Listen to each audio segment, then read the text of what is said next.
Good afternoon. My name is Asha Castleberry. I'm an adjunct fellow at American Security Project. And today I am excited to be here because we will be discussing a very important topic with regards to U.S. military installations and how they serve as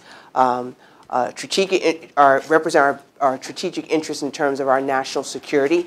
So we'll be highlighting important topics in terms of how that relates to the role of U.S. military installations. Before we start, I would first like to tell you that I'm also excited to be here because I've spent 3 years as a frontliner understanding the importance of U.S. military installations in the Middle East region. So this is very exciting to me. And so now I will turn and open up to the panel. And first I will introduce them, read their bios. So first we will first introduce Brigadier General Stephen A. Cheney. He is the CEO of American Security Project. Brigadier General, Stephen Cheney is the Chief Executive Officer of the American Security Project. He's a graduate of the U.S. Naval Academy and has over 30 years of experience as a Marine. General Cheney's primary specialty was artillery, but he focused extensively on entry-level training, commanding at every echelon at both Marine Corps Recruit Depot and serving as the Commanding General at Paris Island.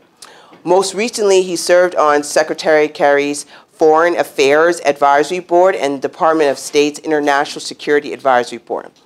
Then we also have David Roches, who is the Near East South Asia Center for Security Studies. Mr. David Roches is an associate professor at the Near East South Asia Center for Security Studies. Prior to this, he was the director responsible for defense policy concerning KSA, also known as Saudi Arabia, Kuwait, Qatar, Bahrain, Oman, the UAE, and Yemen. He has also served in the Office of the Secretary of Defense as the DoD liaison to the Department of Homeland Security, as the Senior Country Director for Pakistan, as the NATO Operations Director, and as the Deputy Director for Peacekeeping. An airborne ranger in the Army Reserves, he was awarded the Bronze Star for service in Afghanistan.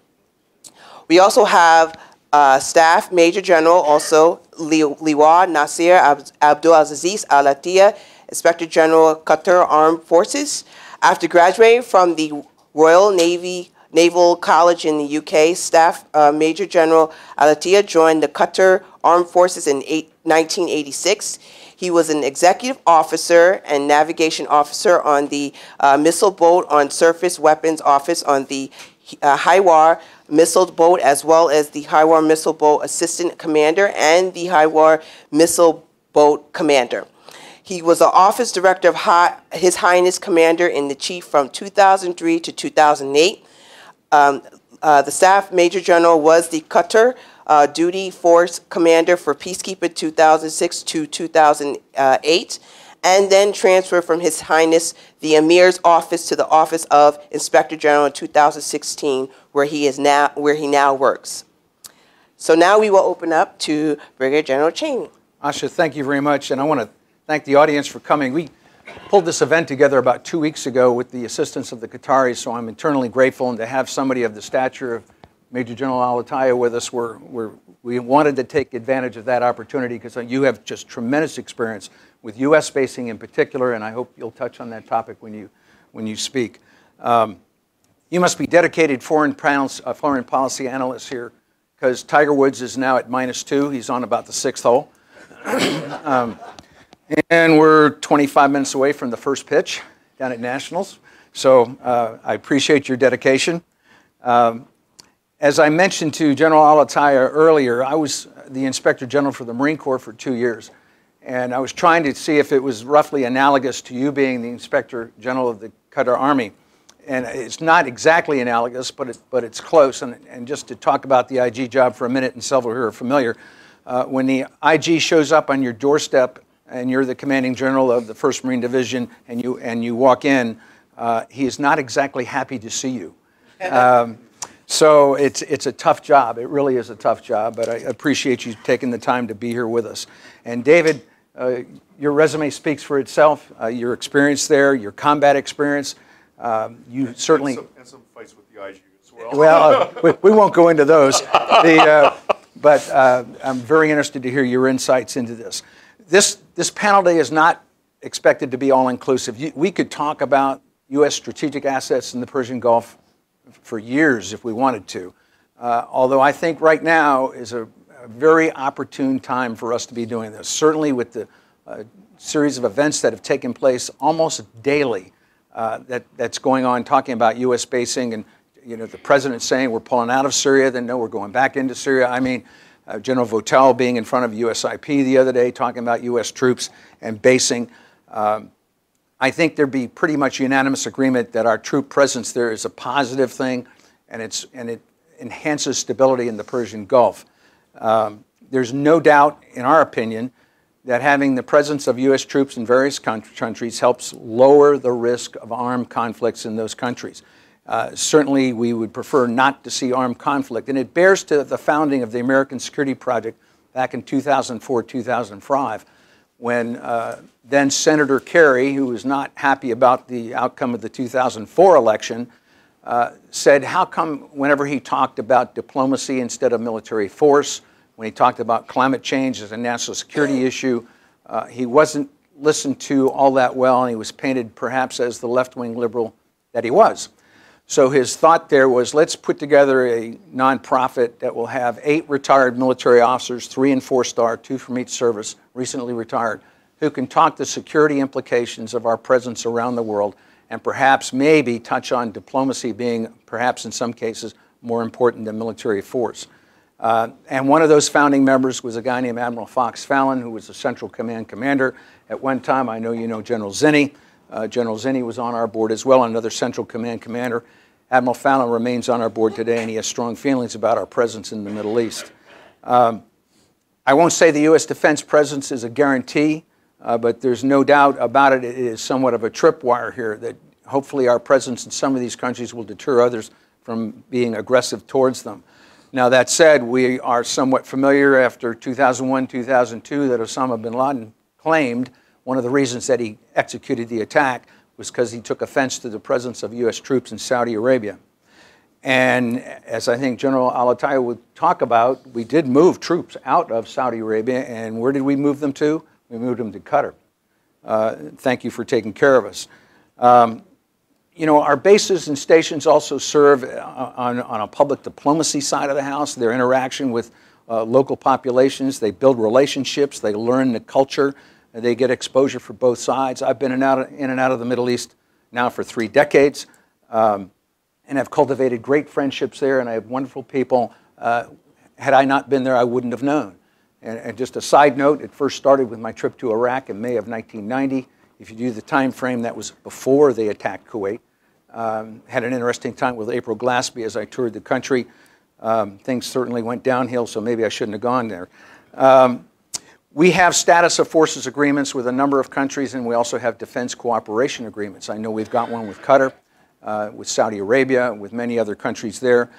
One of the linchpins of our presence in Iraq was a status of forces agreement. You may recall we had trouble negotiating that down with the Obama administration. Is one of the reasons that he said he would pull troops out of Iraq was because we could not negotiate a status of forces agreement. Of course, that didn't exactly go as planned, and of course we ended up going back. And now, of course, the big bone of contention is how much longer are we going to stay? If you hit our website, you will see we've put up our first start at a map that maps all the installations that are there, and it's not totally inclusive, but it shows a number of them. Of course, you're familiar with the wonderful base that we have, our Forward Central Command headquarters in Qatar. The 5th Fleet, of course, is over in Bahrain. We have significant basing in Saudi Arabia, a lot of troops in Iraq, of course, in Syria. This is just a start for us. As we develop it more with time, it'll become quite specific, and I hope you'll be able to use it.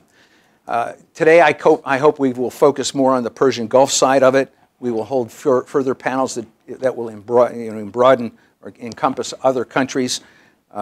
Perhaps talking the Israeli situation, maybe pull in, talk about Hezbollah, Lebanon, Hamas, the Muslim Brotherhood, which are all factors in our basing that are over there. We will certainly do that in the future. And of course, I kind of left out a little bit about Turkey and Incirlik and Russia.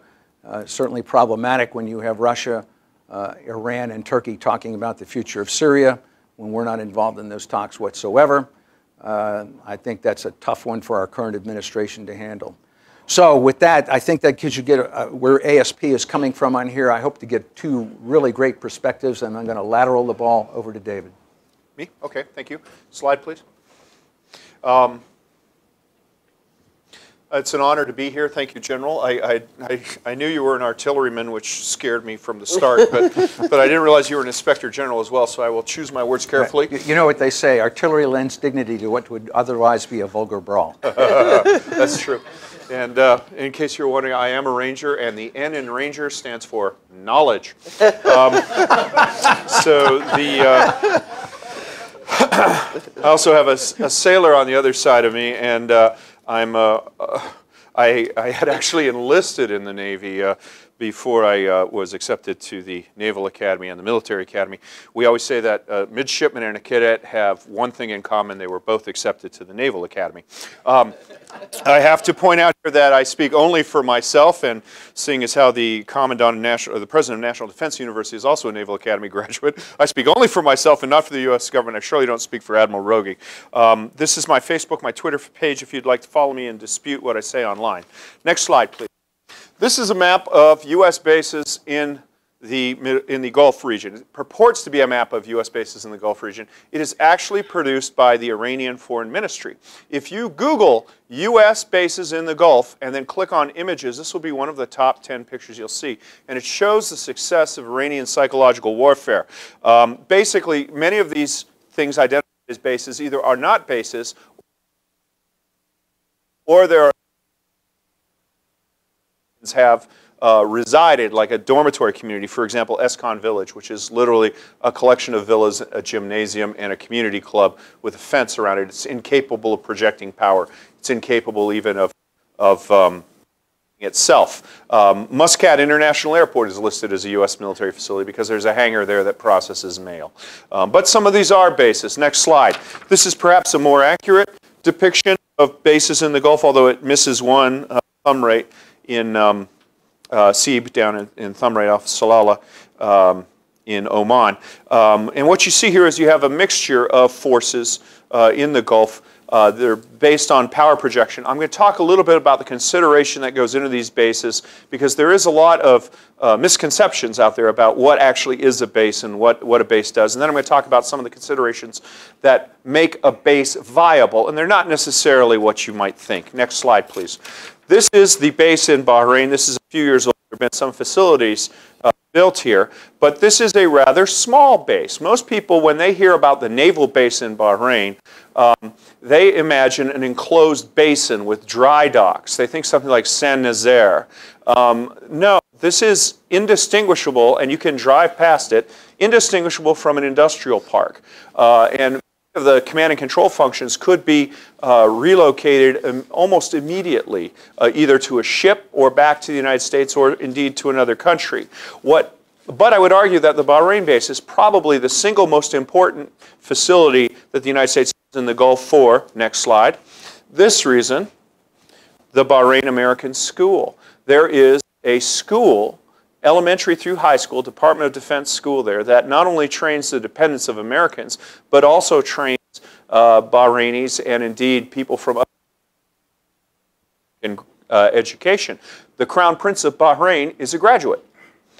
There is no power projection, soft power projection capability more accomplished than the American school in Bahrain. We have more graduates from the Arab world, the American School of Bahrain, than I believe had Fulbright scholars in the Arab world.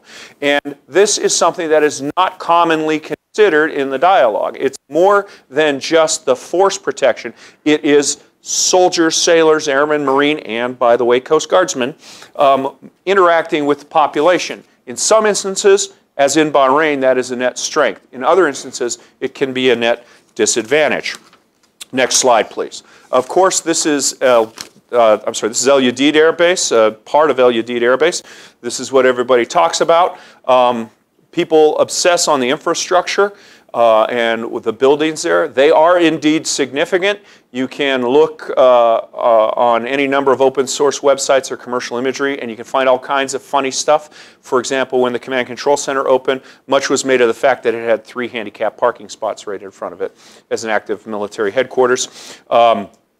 I went to the PX there one time. I was in a car with a brigadier general, and I was a reserve colonel. There was another colonel, and we noticed that there were reserve parking spaces for a brigadier general and then 2 colonel spaces, so we suggested parking the car sideways across the 3 slots since it was there. But the utility of El Udeid Air Base, or indeed any other air base, is more than just the physical infrastructure. The physical infrastructure is significant. The physical infrastructure is costly. And given the color of money issues in the U.S. military, where you cannot transfer money that goes for training to construction or from troop maintenance to construction, military construction is scrutinized extremely closely by the U.S. Congress. And the most difficult category of money to get out of the U.S. Congress is military construction overseas, because staffers start with the perspective, why are you building this in another country and not, in my district? So that is an issue. Next slide. This is El Dhafra Air Base in the UAE. It's a large air base. It's a very competent air base, very capable, but it lacks some capacities of other air bases. This is not to say that one's better than the other. What it is to say is that each has different capability, and as Americans, our role is to determine what our needs are and what are the best platforms for projecting our power.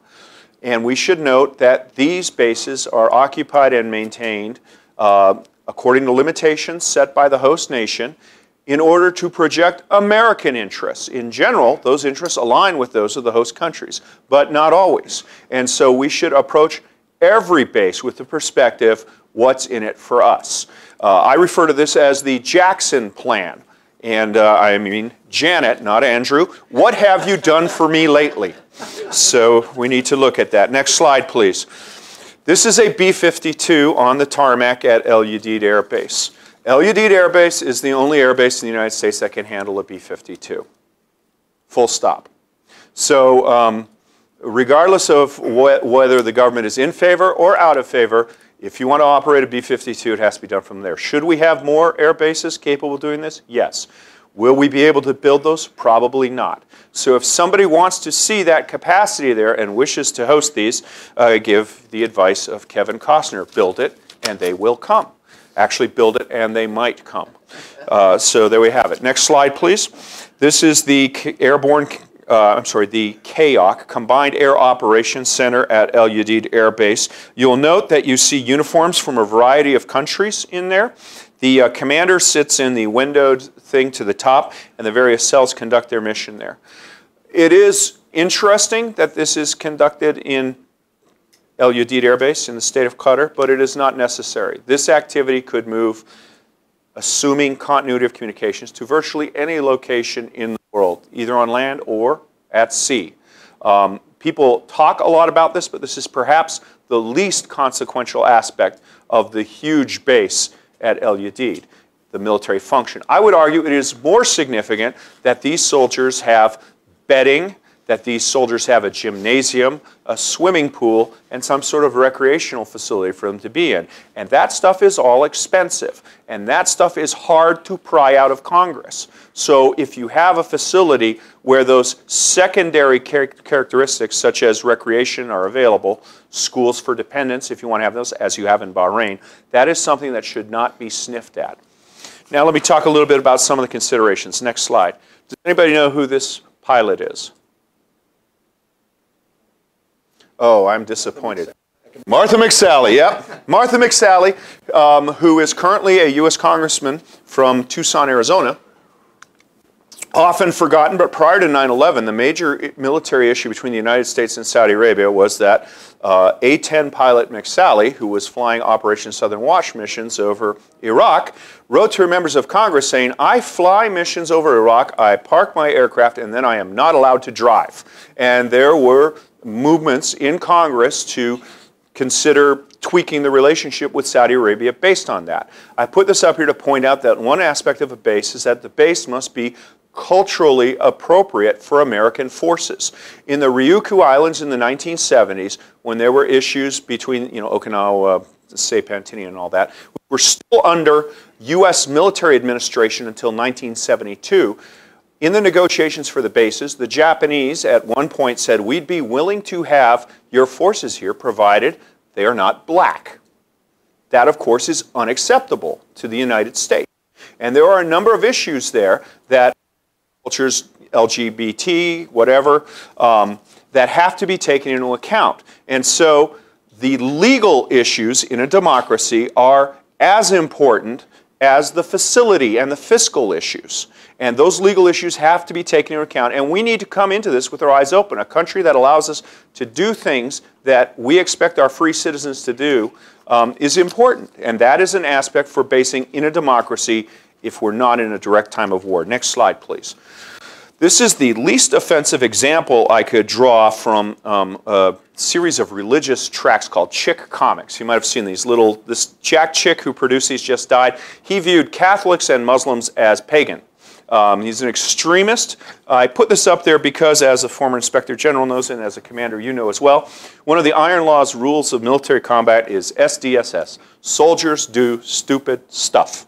And their dependents do as well. And one thing we ought to keep in mind, if we have large numbers of forces based in the Middle East, as a statistical certainty, one of these forces or one of their dependents will think that part of their purpose in being in the Middle East is to convert the inhabitants to Christianity, and will disseminate tracts like this. And we need to ask ourselves, in each country, what will happen when the wife of an airman hands out something that says, Muhammad is a false god, and is arrested by the local police?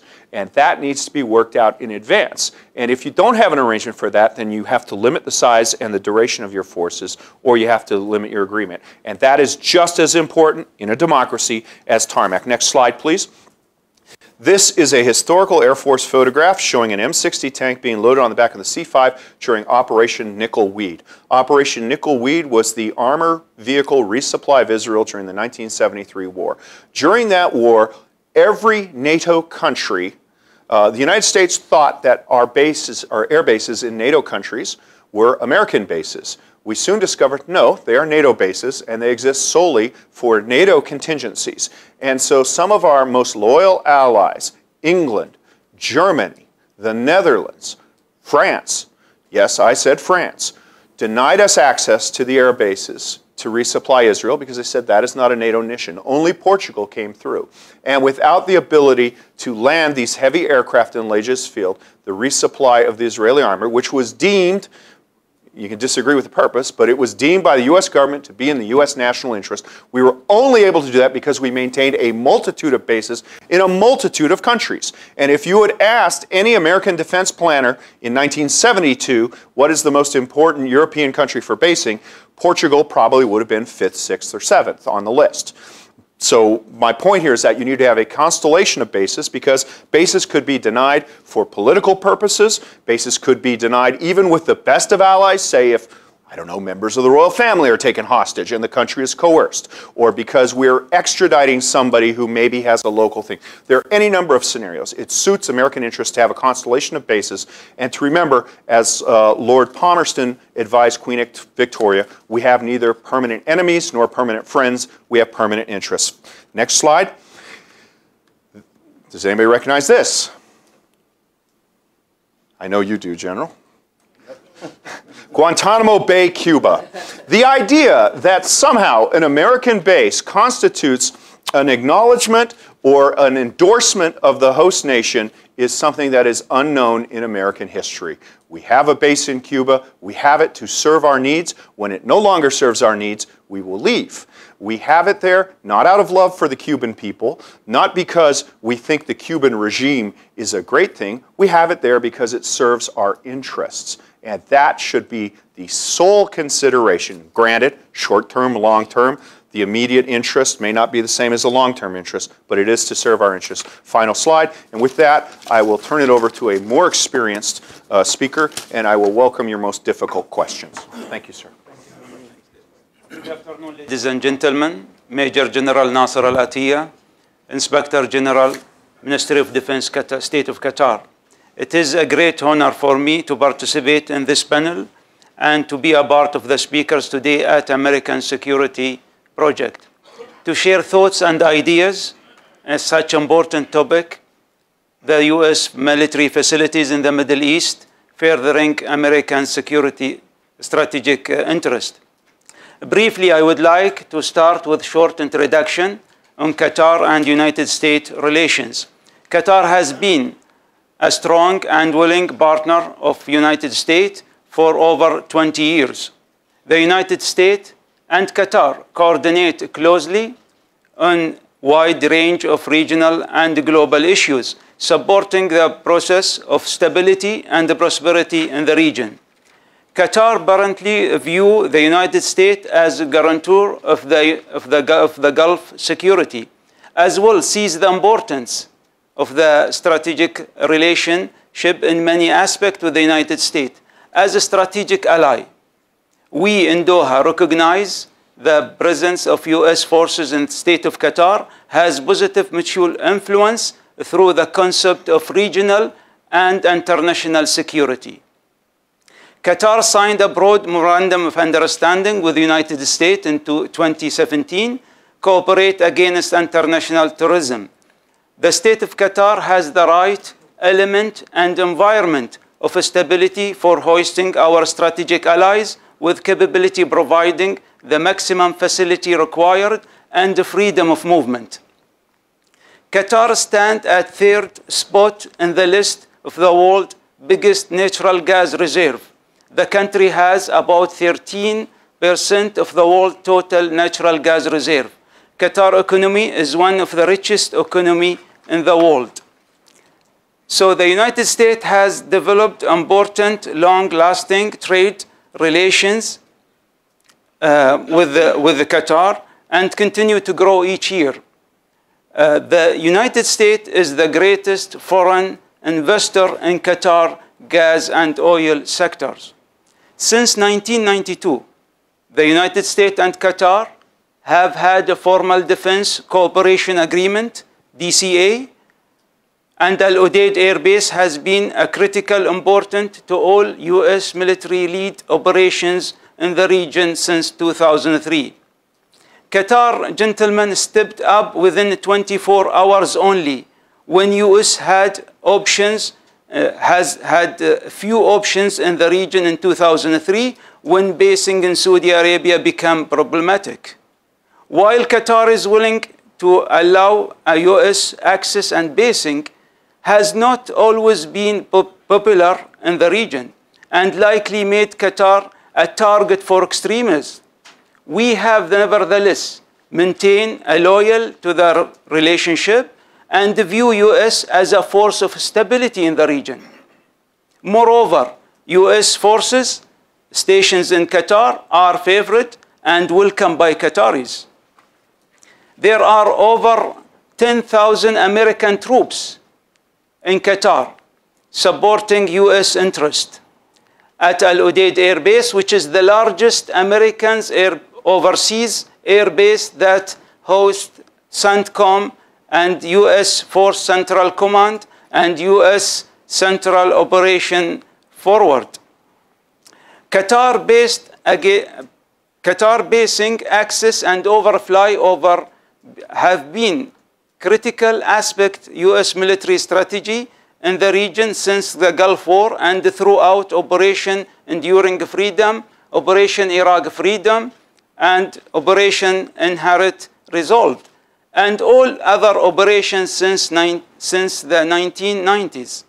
Qatar has provided $4 billion to fund Al-Udeid Air Base used by U.S. and coalition forces.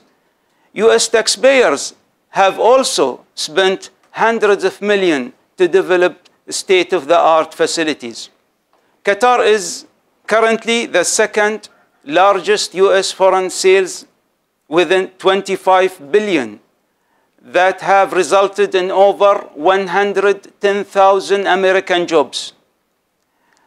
Enormous cooperation with diversity amount of U.S. arms sales to Qatar, such as F-15s, C-17, C-130, Apache helicopters, Patriot missiles, Javelin missiles, ship self-defense, and early warning radar, and many projects such as IT, Aviation Medical Center, and support and training. In late January 2018, in late January 18, Qatar and United States held a strategic dialogue in Washington, D.C., which U.S. officials held a strong U.S.-Qatar partner. To many, France signaled the potential for enduring U.S. basing in Qatar.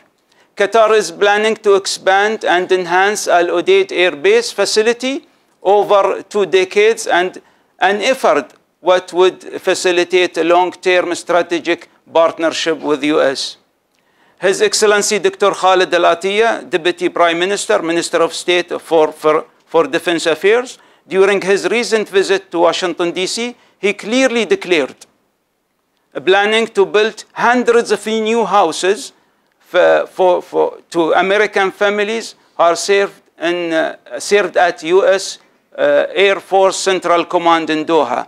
Studying the needs have been in consideration to keep our strategic allies more comfortable. In addition to Al-Udeid expansion, Qatar is building a new Navy base that will have the capability to berth large U.S. Navy ships.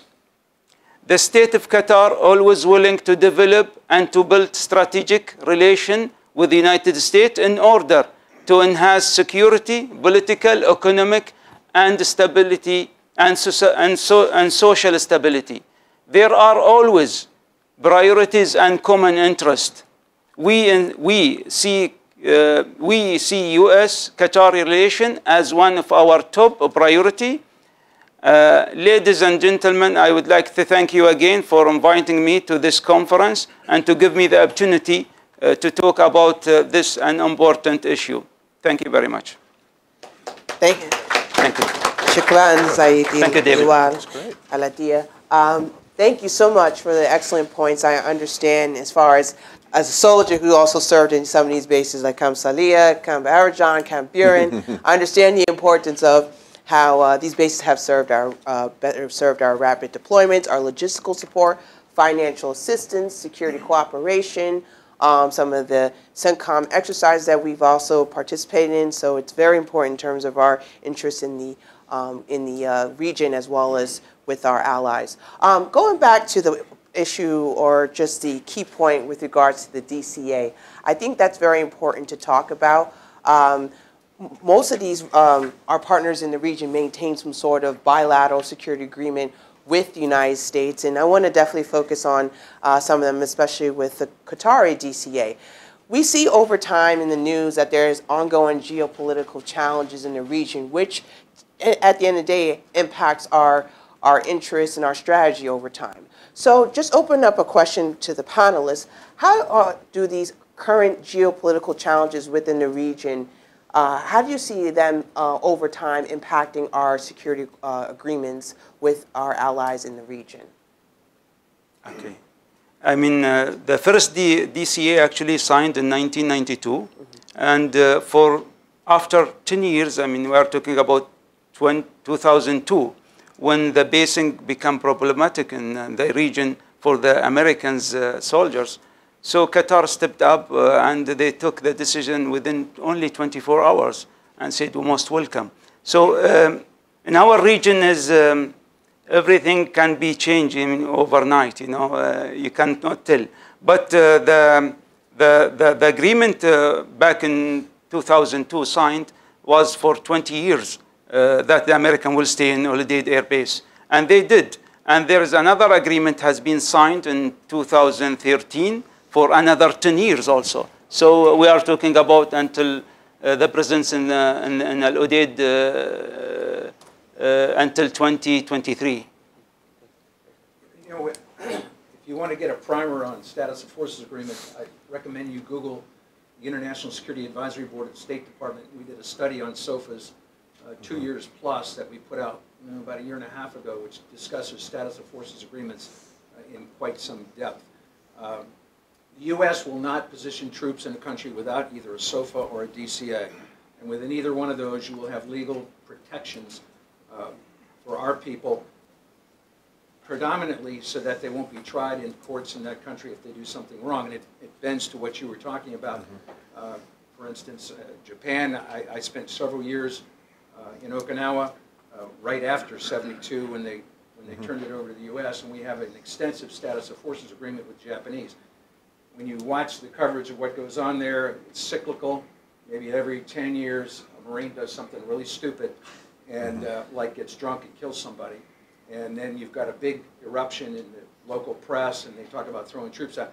But that particular SOFA will cover that particular individual. Now, the United States can turn that individual over to local authorities for prosecution and has done that on occasion. But in most countries, not most, but in some, we would not do that. We would prosecute that person under our own laws. And that applies to the same countries that we have in the Persian Gulf. We have either a status of forces agreement or defense cooperation agreement. That's not working. Okay, thanks. Can you hear me better now? So we have agreements throughout the Middle East, and of course the one we have with Qatar is a particularly good one and a lengthy one, and a requirement. I did mention the one that we had in Iraq, which could not be negotiated appropriately, could not get the legal protections that we wanted, and that was one of the cornerstones for the Obama administration wanted to pull troops out of Iraq, saying we couldn't get a negotiated SOFA. To get back to what you're talking, Asha, we have to have a status of force agreement or a defense cooperation agreement with all these countries. The one we have with Qatar is a particularly good one. I'll just make one point, which is the extraterritoriality of the SOFA agreement is a problem in almost every country in the world. It's particularly resonant in the Middle East writ large because it seems to play on the capitulations under the Ottoman Empire that the colonial powers got, where Frenchmen couldn't be tried for crimes in Lebanon. And so even though it's a universal American concern for basing forces, and it's been a huge issue, is when a Marine Corps airplane cut a cable car in Italy and killed some people. It's been a huge issue around the world, but the history in the Middle East, because of the capitulations under the Ottoman Empire, makes it a little bit more resonant, more difficult. And so, quite frankly, I'm a little surprised that you're discussing it so openly, because normally folks in the Middle East don't discuss the arrangements of the DCA. Yes, I agree. I definitely experienced that in Kuwait, where they have a huge DCA as a result of the 91 issue with Saddam Hussein. The United States had established a long-term DCA agreement with Kuwait. And I must say, there was a lot of things that happened with regards to moving forward with them, but they have definitely played a very important role, especially when it comes to what I saw in person, the 2011 troop withdrawal coming out of Iraq and Afghanistan. So that's very important to note. Now I would like to open up to Q&A, so we can start. We've got a roving mic here, so it'll come over. If you can please identify yourself and make it a question and not a speech. And our first question. Here we go. Thank you. My name is Tom Dine, and I'm affiliated with the Insight Advisory Group, but I've had a lot of experience in the U.S. government on the diplomatic side and development side. And I'm quite conscious of these status of forces agreements because they've really worked over the long haul. General Al-Attiyah, the U.S.-Qatar relationship was put into jeopardy just a short time ago by UAE and Saudi Arabia, and I was quite surprised at the White House's first reaction. But having said that, I think the strength of the U.S.-Qatar bilateral relationship proved its value. Yet there are two hot-button issues that I think need more attention by your government, and that is terrorism, and you know the charges there, and your relationship with Israel. If you could overcome those two issues, man, you'll get a big prize somehow or another. But could you comment on those two hot button issues, please. Regarding terrorism, we already mentioned that we already signed a memorandum of understanding back last year in 2017 with the United States. And this memorandum of understanding cover a lot of aspects, if it's not all of the aspects regarding terrorism, either inside or outside of my region. Regarding the issue of Israel and the relation, this is a political question, is out of my arena.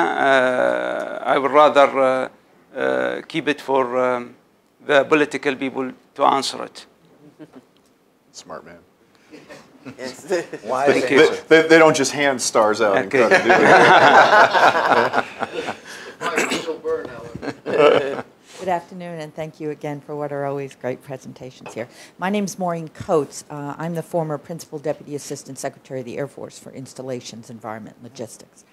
And a quick clarification, I was in the senior leadership of the Air Force at the time of the McSally case, and I do want to clarify that Ms. McSally was not just upset about not being able to drive. She was actually compelled to wear a burqa when she left the base, among other things. Good point. So, and she had to sue the Secretary of Defense to get the things heard. And I won't repeat to you the comments that were being made in the general officer mess about the personality and inclinations of a United States Air Force pilot. But let's just say we had our Weinstein moments many years ago. I do want to take up a point that I heard about the KAOC. Mm-hmm. I am well aware of the prejudices towards land and facilities that exists in the infrastructure rubric. KAOCs don't exist unless they have land and facilities and people and frequency and spectrum and a couple of other things. So could we hear a little bit perhaps about how Middle East basing is perhaps a better place because of the availability of frequency? There's less competition. It's in a better longitudinal spot to use the satellites and the geosynchronous orbits and so things like that. And therefore, maybe KAOCs are some of the most important things we put in the Middle East, not just B-52 eligible runways. That's for me. Eh? I was going to say that's for you, David. I have a feeling you know more than I do. So would you like to make the point, or? Well, I thank you. I thank you for piling on to my point about Martha McSally. You're right. It was more than that, but it was that was a defining issue in the relationship between the United States and Saudi Arabia. So it pointed to a fundamental flaw, and it is true. I think I caveated my remarks by saying as long as communications work. When I said about moving these things, I said as long as communications work. I think the point of your question seems to be that you're assuming a hell of a lot there, young man, which I think is a fair criticism. So yeah, in general, you're better off located closer to where you operate.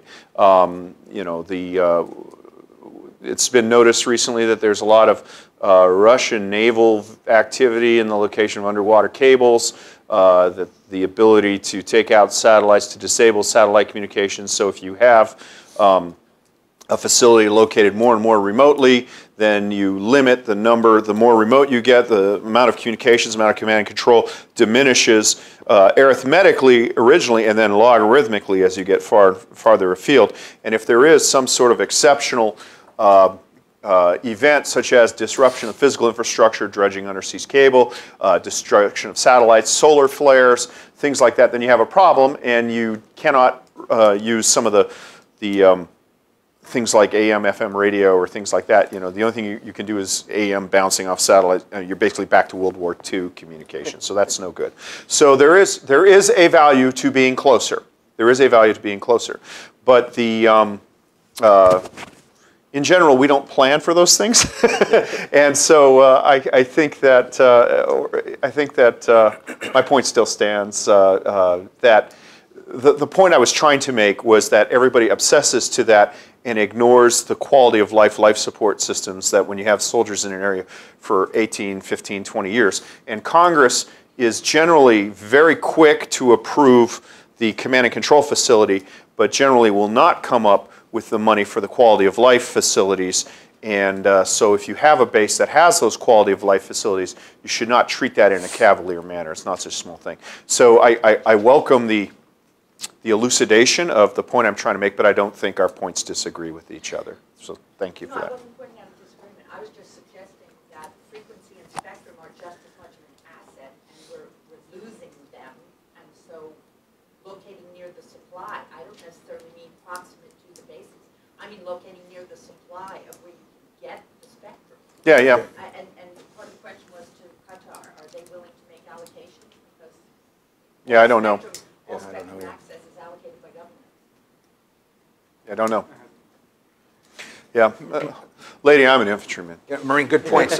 Just to piggyback a little bit on this, I'm not a communications expert, but for years being stationed in Japan, I used to think, why is a third of the Marine Corps located in Okinawa? And the Marines, not being stupid, fully recognize that almost all the infrastructure is paid for by the Japanese. So they're getting a base for free. Yeah. And people would say, well, okay, are they paying the salary of these Marines? No, they're not. But if the Marines were here, we'd still be paying the salary of the Marines. So not to say it's a freebie, but it kind of is. But the ancillary part of it that's much more advantageous now, especially with what's going on in Korea, here they're less than a day's sail away from North Korea. So they're in the middle of where the action could well be. And the same really applies, of course, in the Persian Gulf. And the communications piece is a huge piece to this. And you cut a sea cable, they're talking about the Russians now coming down the GIUK gap and cutting the cables, you're really in trouble. And then cyber warfare, of course, plays into this as well. It'd be just inherently foolish for us to withdraw forces from the Persian Gulf, given our strategic interests. Next question. Next question. I'm Gareth Porter. Gareth Porter, independent investigative journalist. The panel has presented the case, I think it's fair to say, that the more U.S. bases in the Middle East, the better our strategic interests, our national interests are served. But I want to raise a couple of questions in that regard. One having to do with the fact that before the United States built such a formidable array of bases in the Middle East, that is, during the Cold War, it was considered to be very unwise for the United States to station U.S. troops permanently in the Middle East for political, diplomatic reasons. And since the United States has done that, the U.S. policy has gone in a certain direction, which everyone in this room knows very well, and arguably the results have been catastrophic. And so one of the questions for the panel is there not a very serious downside to the United States moving dramatically and fundamentally to a posture of having multiple bases all over the Middle East, which make it possible to intervene more easily than during the Cold War? And two, don't the U.S. bases constitute a vested interest that can prevent the United States from taking diplomatic or other actions or provide a reason for not taking action which would be in our interest? And an example of this occurred in Syria when Qatar was known to be providing arms to people who were either close to Al-Qaeda or Al-Qaeda itself. And National Security Council people proposed that the United States put pressure on Qatar by withdrawing some of our airplanes from Al Udeid Air Base. It was squashed by the Pentagon because they were negotiating a new agreement with Qatar for a longer-term stay in Qatar. So isn't there also a downside from the point of view of hog-tying, if you will, or providing a reason for not doing things that the United States perhaps should have done? Thank you. I guess, you want me to take that? I'll take it after you. Okay. Well, I'm afraid I'm not going to be able to agree with you as much as I did with the previous questioner. The reason for the lack of U.S. involvement in the Cold War, I would argue, was because you were still emerging from a legacy of colonialism, and so the United States did not wish to be viewed as another colonial power, and most of these places were not there. And indeed, the one country in the Middle East that had not been colonized was Saudi Arabia, and we actually did have a base there during the Cold War. So I think that there was a different motive at play than there is now, and I think that the world has changed so that the analog, I think, is not exact. Secondly, about, yes, can bases cause leverage or give leverage to the host? I think that is true. To a certain extent, they can. But if you look at a large base, particularly, is a double-edged sword. And forgive me for not using Middle East examples, but I think that allows us to remove an element of emotion. So, for example, if you look at the base in Iceland, the soldiers, mostly sailors actually, assigned to the base in Iceland, were in effect they were confined. They were imprisoned on the base because the base was so large it would have completely flooded the Icelandic culture. And so from 1942, when that base was occupied, all the way forward, it was very rare for anybody to be allowed off the U.S. base in Iceland until that base was abandoned, because they felt that, yeah, you know, having these forces here is good for us strategically, but it will really tick off the locals. So you didn't have American sailors on the streets in Reykjavik. Same thing, you know, in Saudi Arabia. You don't want to have a bunch of, well, we don't have a operational base, but you don't see airmen in downtown Doha the way that you used to see in Frankfurt or Nuremberg at the height of the Cold War. The question of leverage, yes, that can sometimes be a concern, but very rarely. And usually, in the instances where you've had it, there's been a much broader basing infrastructure that is more closely integrated into the local economy and substructure, like in Panama, where there were multiple bases that were indefensible, that were all around, and people living off base who had been there for generations, who'd married into the local culture, and were vulnerable. And so there were some issues there. I have not heard of the deliberations against moving aircraft, and I think that as an experienced practitioner of the Pentagon dark arts, if I wanted to move airplanes out of a country in the Pentagon, and we really wanted to do it for whatever reason, we'd just say, oh, it's an exercise, or oh, there's a maintenance facility issue, you know, or something like that, and they'd be gone. And that wouldn't be an issue for NSC discussion. I don't know what your source is, but I just find, okay, well, as far as I know, nobody on the Wall Street Journal is on the National Security Council. I can tell you that if I were a program director in the Pentagon and it were really my desire to move aircraft, I would find an excuse to do it, regardless of what political issues are at play. If I wanted to do it, I could do it. And there's 1,001 reasons. I could find a maintenance issue. I could find a training event. I could do something like that. But there is a consideration, and an additional consideration that comes into play. Yes, are we jeopardizing our instincts? But you can say the same thing about trade, about education, about having Fulbright scholars. You can say the same thing for any of that. The bottom line is, unless you are Fortress America, you have interests overseas. And once you have interests and a presence overseas, whether it's cultural, educational, or military, then the host nation does have additional concerns that you have to take into account. That's not unique to the military. To piggyback a little bit on what David says, I think you see some of this going on in Insulik, where we're moving squadrons in and out pretty frequently here recently. Maybe it's exercise related, or their TAD is up, but maybe we're not too happy with what Turkey's doing. So you can draw that conclusion or draw whatever you want about that, but it validates what you're saying. And I didn't mean to necessarily say that more is better. I mean, we wouldn't move everybody into the Middle East. We've got concerns worldwide, as everybody knows, and we've got a limited force. It's a matter of looking at what the threats are, who our allies are, who we want to defend, where we want to deploy, as to how many forces we have to station where. And obviously we have significant numbers there, and we have had for decades. I'm not sure I agree with you that having our presence there was catastrophic. I think we've had a number of successes. Some of it hadn't turned out as well as we would prefer, but some of it's been okay. But if our troops weren't there, it certainly would be a lot worse. I'm sorry, I don't want to belabor the point, but this just came to me while you were talking. The Cambridge University Press suppressed a book that was to be published on the Macedonian minority in Greece because the Greek government objected to defining Macedonia as an independent country and said that they would close the archaeological mission, the British archaeological mission in Athens, and mentioned that there might be violence against British interests. So even an archaeological mission gave the host country leverage over another country. Sorry.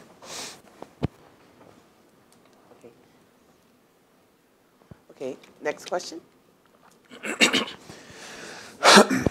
Good afternoon, Lieutenant Bowen Vernan. Major General, you mentioned that the government in Qatar is currently working to do some additions to Al-Udeid as well as building a naval base. Is the goal of the naval base as a support facility, or is the intention of possibly drawing a larger footprint of the U.S. Navy to Qatar away from Bahrain? And as a follow-on question, is this a benefit or a possible risk of consolidating U.S. forces in fewer countries or fewer bases? Thank you. Thank you for your question. Actually, we look to the U.S. as a strategic ally. So regarding the Navy base, we are building a very huge Navy base right now in Saeed. That what will accommodate our Navy, and also will have a large berth for your larger Navy and U.S. Navy. But regarding shifting from Bahrain to Qatar, is not the issue right now.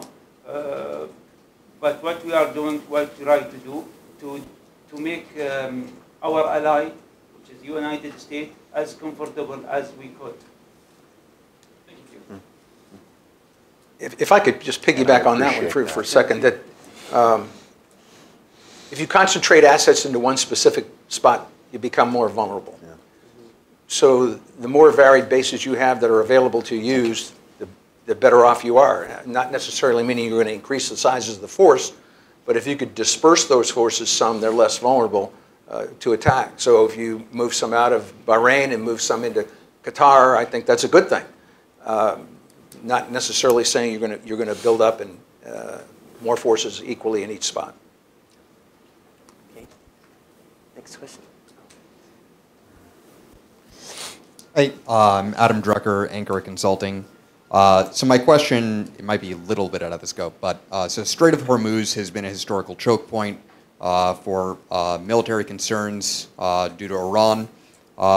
And right now, off the coast of Yemen, Saudi Arabia has been blockading the Mandeb Strait, as well as China has opened up its new military installation in Djibouti. So what lessons could the U.S. military learn from its experience at the Strait of Hormuz that it could potentially use in the Red Sea to counter concerns over?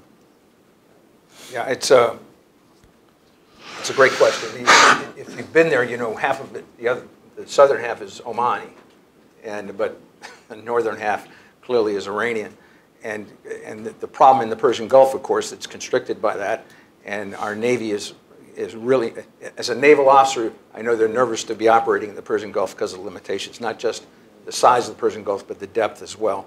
I mean, it's scary, certainly concerning the threat. So to try to draw an analogy between that and other straits, Straits of Malacca, for instance, or I mean, it's just a fact of geography that you have to live with and figure out a way to work around those. The biggest problem, I think, one of the biggest, is mining. And if they mine it, you're really, really in trouble. And of course, these days and age with technology now, with underwater drones, which makes it even more difficult, but then you have counter-mine measures that are working that issue. So I think we've taken lessons from that. I know our Navy has. I defer to the naval expert at the end of the table to see if the Qataris have taken lessons on the Strait of Hormuz. Actually, as you mentioned, the Strait of Hormuz is divided between Oman and Iran.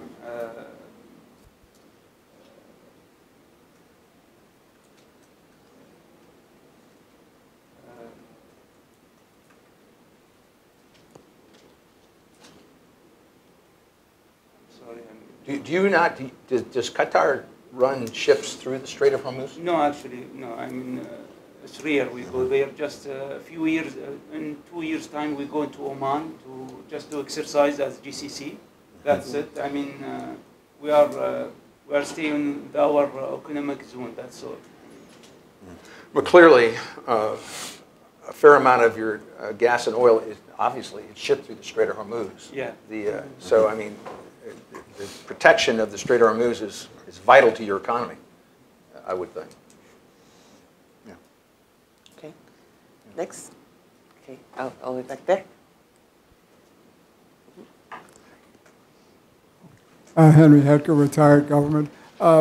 Perhaps you're aware that down in Portsmouth, Virginia, there's concern over the rising sea level and the difficulties in maintaining adequate defenses against it from getting a foothold on the base itself and roads connecting to it.